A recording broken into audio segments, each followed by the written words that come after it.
Notre mission, sécuriser, confiner, protéger.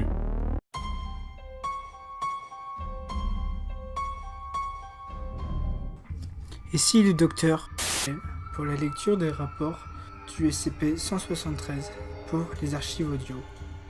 SCP-173, classe Euclide, procédure de confinement spéciale. L'objet SCP-173 doit être conservé dans un conteneur verrouillé en toutes circonstances.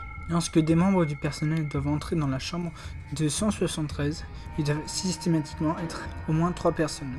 Et la porte doit être immédiatement reverrouillée derrière eux. À tout moment, 2 personnes doivent maintenir le contact visuel avec SCP-173 et ce, jusqu'à ce que tous les membres du personnel aient quitté la zone et reverrouillé le conteneur.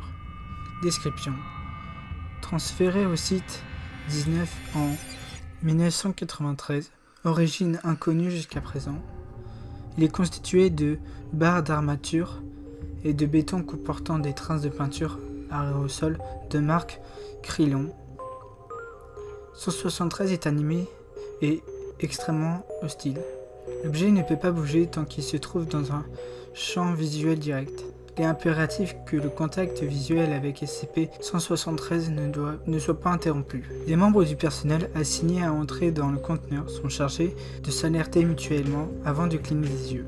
L'objet attaque en brisant le cou de ses victimes à la base du crâne. Dans le cas d'une attaque, le personnel doit respecter les procédures de confinement de classe 4 concernant les objets dangereux. Le personnel a rapporté avoir entendu des bruits de grattement provenant de l'intérieur du conteneur, lorsque personne n'était présent à l'intérieur.